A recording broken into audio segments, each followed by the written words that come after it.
चल, रिकॉर्डिंग भी हमने ऑन कर दी है इसकी। सो डिजिटल मार्केटिंग, मार्केटिंग के बारे में कोई मुझे बता सकता है कि मार्केटिंग क्या होती है? कुछ भी, आप लोगों किसी का कोई चीज सवाल। हम्म। किसी बताएं। चीज को सेल करना। किसी चीज को सेल करना। और कौन बताना चाहेगा? मिस मैं अपने बताऊंगी। अपने हम्म। प्रोडक्ट को टारगेट ऑडियंस तक पहुंचाना। अपने प्रोडक्ट को टारगेट ऑडियंस तक पहुंचाना, राइट। और मिस डिजिटल मार्केटिंग से मुराद ऑनलाइन आपकी जो भी प्रोडक्ट है या फिर जो भी चीज़ आप बेचना चाह रहे हो उसकी शऊरी अपने राइट ऑडियंस तक पहुंचाना।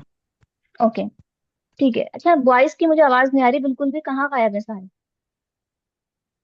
ऐसा तो नहीं है कनेक्ट करके गायब हो गए सब? क्लास है आप लोग? अच्छा चलें, ठीक है, आप तीनों ने ही सही बताया है।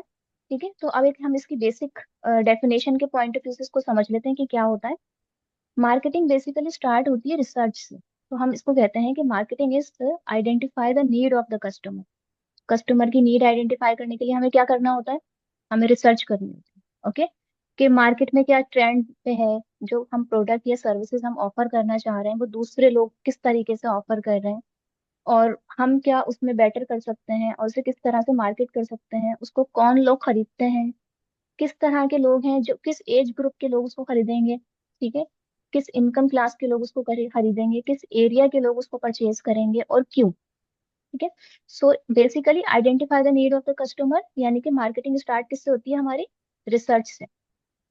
मैं आप लोगों को ये कहूंगी कि आप लोग अपने पास एक पेन, डायरी, और अपने पास आप लैपटॉप पे क्लास लिएगा। ठीक है, अगर कोई मोबाइल पे ले रहा है तो चलें, आज की क्लास ठीक है, लेकिन नेक्स्ट टाइम से सब लैपटॉप पे लेंगे, क्योंकि मैं कुछ एक्टिविटीज भी करने को दूंगी आपको।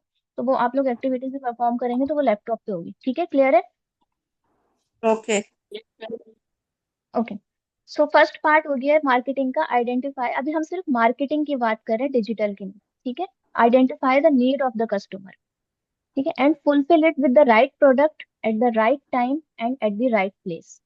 सो राइट प्रोडक्ट, जैसे मैंने आपको बताया कि हम मार्केट रिसर्च जब करेंगे तो हमें पता चलेगा कि राइट प्रोडक्ट क्या है हमें। सेकेंड चीज, राइट टाइम और राइट प्लेस। तो यहाँ पे से हमारा काम शुरू होता है डिजिटल का। ठीक है, एक होती है कन्वेंशनल मार्केटिंग। आप लोगों को अगर ये डिफरेंस अच्छे से समझ में आ जाएगा तो फिर आप इजीली आगे काम कर सकते हैं। एक होती है कन्वेंशनल मार्केटिंग और एक होती है डिजिटल मार्केटिंग। कोई छोटा सा डिफरेंस बता सकता है मुझे कन्वेंशनल और डिजिटल में?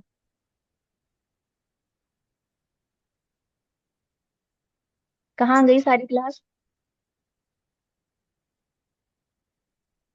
बताएं। अच्छा, डिजिटल का बताएं, डिजिटल मार्केटिंग का तो पता ही होगा।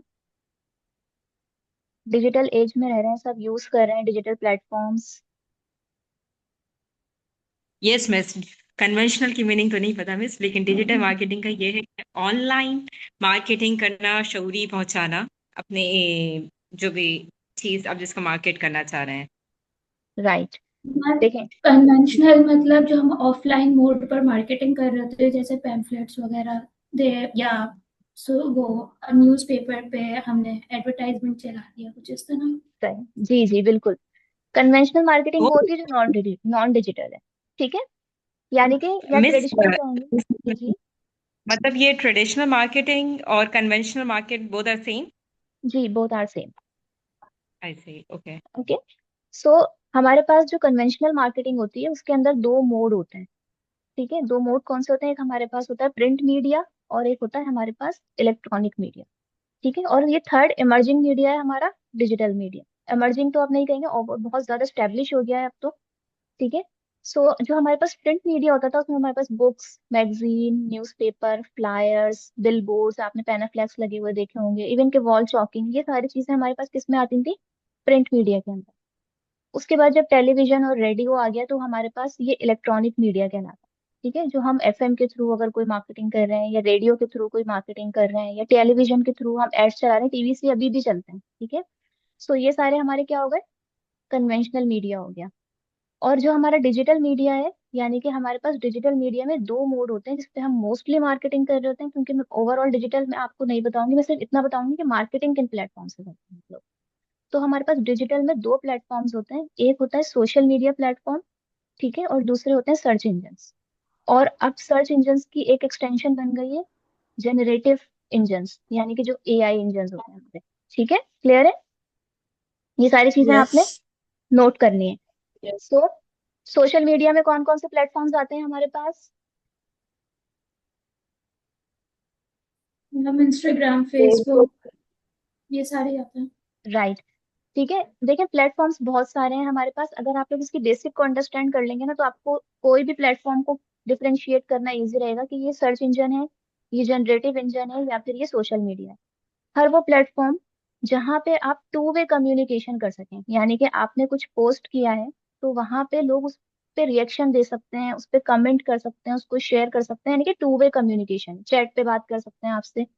जिस प्लेटफॉर्म के ऊपर टू वे कम्युनिकेशन है वो कौन से प्लेटफॉर्म कहलाएंगे? Social platforms. कौन से कहलाएंगे? सोशल। Social social. प्लेटफॉर्म। हाँ, सोशल। ठीक है, और वो प्लेटफॉर्म जिसके ऊपर आप लोग कुछ जाके सर्च करते हैं, ठीक है, और आपको वहां से कुछ आंसर मिलता है, लेकिन आप उसमें फर्दर कोई कमेंट नहीं कर सकते, उसको शेयर नहीं कर सकते, तो वो हमारे होते हैं सर्च इंजन। सर्च इंजन कौन से हैं बताएं? Google. Google, maybe yes. Wikipedia, जी। और ये माइक्रोसॉफ्ट की तरफ से जो बीइंग है, एंड सो मैनी। बिंग है, इंटरनेट फायरफॉक्स। एक्सप्लोरर है, फायरफॉक्स है, एग्जैक्टली। ठीक है, तो ये सारे क्या है हमारे? Google Chrome. Google Chrome. तो ये सारे हमारे सर्च इंजन हैं। एंड थर्ड, जो हमारे पास एक और चीज होती है वो होता है जनरेटिव इंजन्स। जनरेटिव इंजन्स कौन से होते हैं? वो जो इसको हम कुछ कमांड दें, कोई प्रॉम्प्ट दें, और वो हमें उसका एक काम करके दे उसके अगेंस्ट में, तो वो हमारे आर्टिफिशियल चैट जीपीटी। इंटेलिजेंस। हाँ, चैट जेमिनी। जीपीटी और जेमिनाई। जेमिनाई। जेमिनाई और मेटा फ्लोरा। एआई।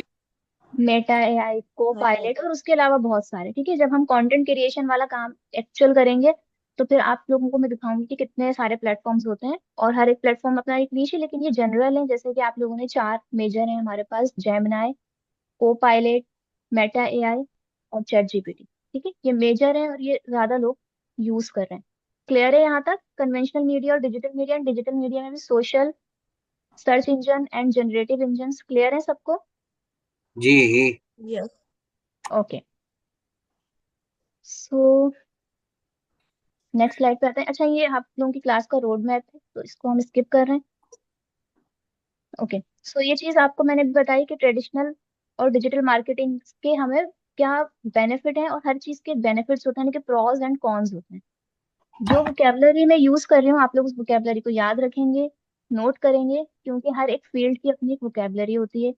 अगर आप वही वोकेबलरी यूज करेंगे किसी क्लाइंट को पिच करते हुए, किसी इंटरव्यू के अंदर, या आप कोई प्रोजेक्ट ले रहे हैं उसमें, तो इससे आइडिया होता है कि कोई पर्सन कितना प्रोफेशनल है और उस फील्ड को कितना जानता है। क्लियर है? यस मिस, ठीक है, गॉट इट। ओके, सो ये चीज आप लोग नोट करके रखेंगे। तो प्रॉज एंड कॉन्स, यानी कि benefits, pros, PROS and CONS, pros and cons. ठीक है, यानी कि कुछ चीजों की लिमिटेशंस भी हैं और बेनिफिट्स भी हैं। सो सबसे इम्पोर्टेंट, अगर हम ट्रेडिशनल में देखें तो टारगेटिंग। टारगेटिंग जो है हमारी वो डेमोग्राफिक बेस्ड पर होती है अगर हम ट्रेडिशनल की बात करें, लेकिन डिजिटल के अंदर हम टारगेटिंग को बहुत ज्यादा नैरो कर सकते हैं। क्या कोई स्टूडेंट ऐसा है यहाँ पे जिसने कभी कोई कैंपेन्स रन की हो सोशल मीडिया के ऊपर या सर्च इंजन्स के ऊपर? मिस, मैंने कैंपेन्स रन की हैं, लेकिन सोशल मीडिया पे नहीं, लेकिन ई कॉमर्स प्लेटफॉर्म पे, जस्ट लाइक Amazon। ओके, सो आपका आइडिया है इस चीज का कि बिहेवियरल और इंटरेस्ट बेस्ड टारगेटिंग क्या होती है? मिस, बिहेवियरल का मुझे शायद ट्रम्प के अकॉर्डिंग आइडिया नहीं है, लेकिन एक टारगेटेड ऑडियंस होती है जिसके अकॉर्डिंग हमें मालूम होता है कि किस लिस्टिंग पे हमारी ऑडियंस जो है, it's depends on our budget, and then हम अपने ऑडियंस को देखते हुए सारी चीज़ें सेट कर रहे होते हैं कि ये एज है, ये लिमिट है, इसके अकॉर्डिंग हम एक इसी के अकॉर्डिंग मतलब चलते हैं। हाँ, देखें, आपको काम आता है, ठीक है, लेकिन आपको टर्म्स यानी कि समझाना नहीं आएंगे कि कैसे हम किसी को बता सकते हैं कि हमें ये काम आता है। सो ट्रेडिशनल में क्या होता है कि आपका जो भी ऐड होता है, फॉर एग्जांपल अगर आपने टीवी पर कोई ऐड दिया या कोई बिलबोर्ड लगाया है, तो वो स्पेसिफिक एरिया में ही देखा जाए। ठीक है, अगर कोई बिलबोर्ड लगाया है तो वहां पे जो भी, जितना भी वॉक इन होगा वहां से, जो फुटफॉल होगा, बेसिकली हम मार्केटिंग की टर्म में कहते हैं फुटफॉल, तो जो फुटफॉल होगा वहां से सिर्फ उन्हीं लोगों को वो नजर आएगा, यानी कि वो बहुत ज्यादा बेस एक लिमिट होती है उसकी ज्योग्राफिक और डेमोग्राफिक बेस्ड के ऊपर। ये आप मैक्सिमम टेलीविजन के ऊपर लगा रहे हैं अगर अपना एड, तो आप ये देख सकते हैं कि वो फीमेल्स का कोई ऐसा एंटरटेनमेंट चैनल है या फिर स्पोर्ट्स चैनल है, अगर हमें मेल्स को टारगेट करना है या फिर बच्चों को टारगेट करना है तो कोई कार्टून चैनल है। देखिए लिमिटेड, बहुत लिमिटेड आप उसके अंदर टारगेटिंग कर सकते हैं, बहुत नैरो टारगेटिंग नहीं कर सकते। बहुत नैरो हाइपर टारगेटेड का क्या मतलब होता है? इसका मतलब है कि आप लोगों के बिहेवियर और इंटरेस्ट के ऊपर भी उनको टारगेट कर सकते हैं डिजिटल मीडिया के थ्रू। लाइक आप ये भी बता सकते हैं कि भाई हमारी ऑडियंस जो है वो रात को 2 बजे से लेकर 4 बजे तक ज्यादा ऑनलाइन होती है, तो उस टाइम हमारे एड कैंपेन स्टार्ट हो। हमारी जो ऑडियंस है वो ज्यादातर बुक्स का एड देखकर रोकते हैं, या फिर वो वीडियो जो है वो सिर्फ 3 मिनट तक देखते हैं या 2 मिनट तक देखते हैं, 60 सेकेंड ही देखते हैं, तो हम उन लोगों को टारगेट करें। या वो लोग जो आजकल वेकेशंस के बारे में सर्चिंग कर रहे हैं, तो उनकी सर्च की बेसिस पर, उनकी वॉच हिस्ट्री की बेसिस के ऊपर, उनका सोना जागना यानी कि जो उनकी रूटीन है उसकी बेसिस के ऊपर भी आप उनको टारगेटिंग कर सकते हैं। तो इतनी नैरो टारगेटिंग या इतनी फोकस्ड टारगेटिंग आप कर सकते हैं डिजिटल मीडिया के थ्रू। इतनी फोकस्ड टारगेटिंग हम ट्रेडिशनल मार्केटिंग के थ्रू नहीं कर सकते। तो ये इसका एक बहुत बड़ा बेनिफिट है। क्लियर? Yes miss. ठीक है। मिस, आपने डिजिटल मार्केटिंग के बारे में मेरे एक सवाल है, जी अगर जी। आप इजाजत दें। जी मिस, पूछिए। ये आपने टारगेटिंग के बारे में बताया कि डिजिटल मार्केटिंग, तो ये एक प्लेटफॉर्म जो है मतलब एक अलग से ये फीचर्स देता है क्या? It's all about like vocabulary, sorry, keywords? नहीं, ये जस्ट कीवर्ड्स की बेसिस पर नहीं होता है। ठीक है। इट्स ओवरऑल, जब आप टारगेटिंग करते हैं तो आप ऑडियंसेस क्रिएट करते हैं, ऑडियंसेस के बिहेवियर के ऊपर भी मार्केटिंग या टारगेटिंग होती है। तो वो जो प्लेटफॉर्म्स के एल्गोरिथम होते हैं ना वो हमें बताते हैं। जब हम प्लेटफॉर्म्स देखेंगे ना एक एक करके, सारे जो मेजर प्लेटफॉर्म्स हैं, बहुत सारे हैं, सब मेजर से मेटा के प्लेटफॉर्म्स हम देखेंगे, सर्च इंजन गूगल देखेंगे हम, तो वहां पे मैं फिर आपको बताऊंगी कि कैसे ये इनके एल्गोरिथम काम करते हैं और कैसे ये टारगेटिंग करते हैं बिहेवियरल बेसिस पर या इंटरेस्ट बेसिस पे। ठीक है। Okay miss. अच्छा, अगर मीटिंग यस। ऑफ हो जाए तो बिल्कुल भी क्योस क्रिएट नहीं करिएगा। विद इन 5 मिनट में दूसरा लिंक शेयर कर दूंगी आप लोगों से। ठीक है। ओके। अच्छा, इंटरेक्शन जो मैंने अभी आपको ऑलरेडी बताया है कि जो ट्रेडिशनल मीडिया होता है, कोई न्यूज़पेपर पढ़ रहा है या कोई बिलबोर्ड देख रहा है या कोई इसने आपका फ्लायर देखा, तो आपको रिप्लाई नहीं कर सकता, आंसर नहीं कर सकता, उससे शेयर नहीं कर सकता, उससे रिलेटेड अगर उसके कोई क्वेश्चंस हैं वो नहीं पूछ सकता। लेकिन डिजिटल मीडिया में क्या होता है कि वो आपके कंटेंट के साथ इंगेज होगा और आपसे बात भी कर सके, वो पर्सन जिसको आपने टारगेट किया है। तो उससे क्या होता है, हमें बेटर आइडिया होता है कि हमारा कस्टमर क्या चाहता है, और फिर हम उसके अकॉर्डिंगली चीजों को चेंज कर सकते हैं। ठीक है। जैसे ये वाला डायरेक्ट इसके साथ कनेक्टेड है, स्पीड, कि आप एक कैंपेन क्रिएट करेंगे, उसके लिए डिजाइन्स बनाएंगे, डिजाइन्स बनाने के बाद वो प्रिंट होंगे, प्रिंट होने के बाद वो जाएंगे जहां पे भी उनको जाना है, डिस्ट्रीब्यूशन पे या फिर बिलबोर्ड्स पे लगना है। उसके बाद अगर उसमें कोई उसके ऊपर अच्छा रिस्पॉन्स नहीं आ रहा है तो हम उसे चेंज करेंगे। तो एक स्लो प्रोसेस है। लेकिन डिजिटल मीडिया में क्या होता है, रियल टाइम। रियल टाइम कैसे होता है कि आपने एक कैंपेन लॉन्च की, जस्ट कैंपेन क्रिएट करना पर्पस नहीं होता, उसको ऑप्टिमाइज भी करते हैं। यानी कि जो डिजिटल मार्केटर होते हैं जब वो कैंपेन्स क्रिएट करते हैं डिजिटल प्लेटफॉर्म्स के ऊपर, तो वो उसे डेली बेसिस पे देखते हैं कि उसके एनालिसिस, उसको एनालाइज करते हैं। ठीक है, कि कहाँ पे काम, कौन सा कंटेंट ज्यादा अच्छा जा रहा है, कौन सी ऑडियंस अच्छी है, जो अभी आप लोगों को और डिटेल में हम सारी चीजें देखेंगे। लेकिन उसमें क्या होता है कि आप साथ साथ एडजस्टमेंट भी कर सकते हो। बस आपको 1 मिनट लगता है एडजस्टमेंट करने में, ऑडियंस एडजस्ट करनी है आपने, कंटेंट चेंज करना है, कुछ भी आपने करना है तो आपको क्विकली कर सकते हो, आपको वेट नहीं करना पड़ता उसके लिए। क्लियर है? बख्तावर, यस। आपका कैमरा ऑन है, आप उसको ऑफ कर यस। दो।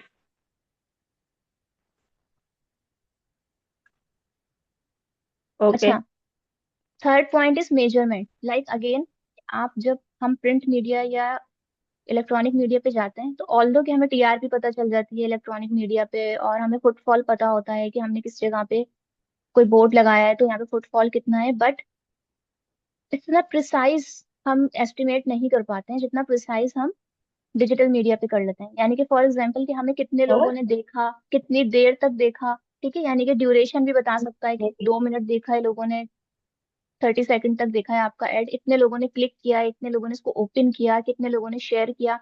तो जो आपका कन्वर्जन है या फिर जो आपके एनालिसिस है एड के कि वो कैसा काम कर रहा है, वो ज्यादा प्रिसाइजली हमें मिल जाता है किसमें, डिजिटल मीडिया पे। और सबसे इंपॉर्टेंट चीज इसके फेमस होने की जो सबसे इंपॉर्टेंट वजह है वो ये है कि ये चीप है। Like in comparison of traditional media, television के ads are too expensive. Print media के एड भी अच्छा खासे एक्सपेंसिव होते हैं।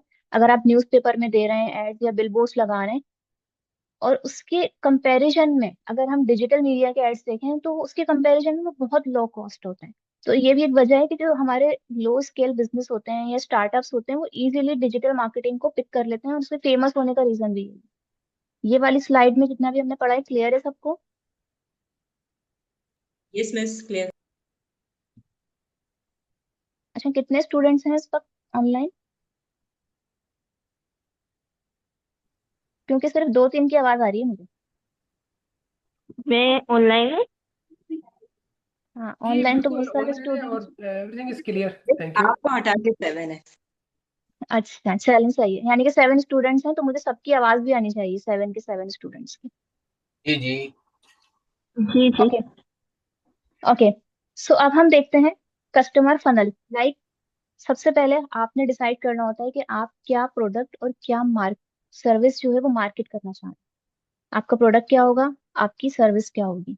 वंस आपने अपना प्रोडक्ट और सर्विस आइडेंटिफाई कर लिया, ठीक है, सेकंड चीज हमें देखनी होती है कि हमें किस मीडियम के थ्रू मार्केटिंग करनी है। ठीक है, पहला मीडियम कौन सा होता है हमारे पास, कन्वेंशनल। और कन्वेंशनल में भी मल्टीपल मीडियम्स हैं। इसी तरह से हमारे पास डिजिटल है, और डिजिटल में भी मल्टीपल मीडियम्स हैं। यानी कि अगर हम सोशल मीडिया पे करनी है मार्केटिंग या सर्च इंजन पे करनी है, दोनों पे करनी है, तो दोनों में से किस स्पेसिफिक सर्च इंजन पे करनी है, किस स्पेसिफिक सोशल मीडिया के ऊपर करनी है। ये मेटा पे करनी है, या लिंक्डइन पर भी करनी है, या एक्स पे भी करनी है हमें, या टिकटॉक पे करनी है, स्नैपचैट पे करनी है, कहाँ करनी है मार्केटिंग।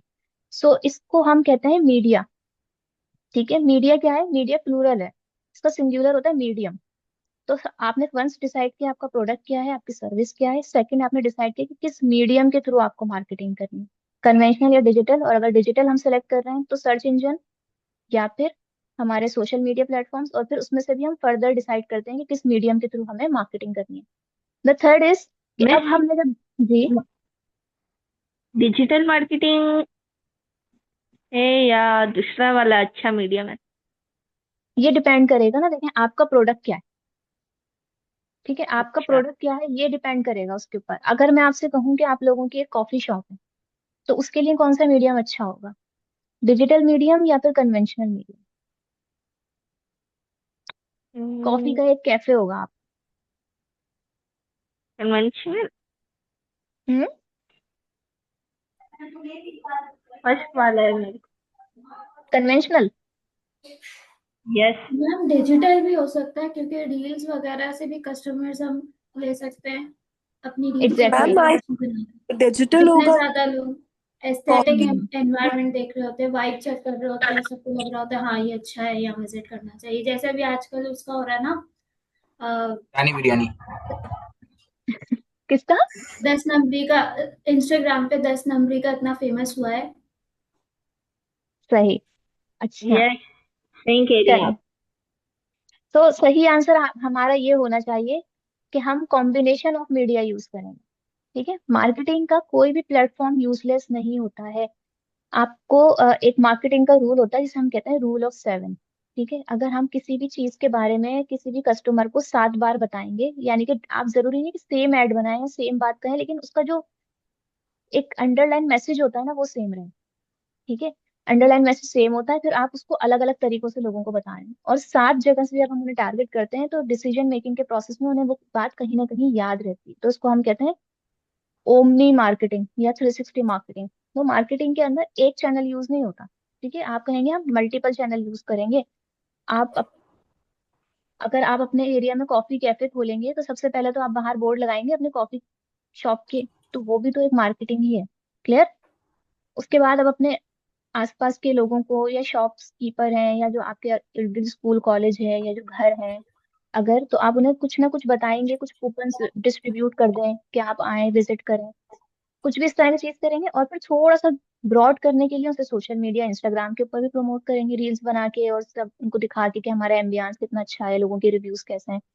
सो आंसर क्या होना चाहिए करेक्ट, कि हम कॉम्बिनेशन यूज करेंगे। कॉम्बिनेशन मार्केटिंग सही। ठीक है, यस।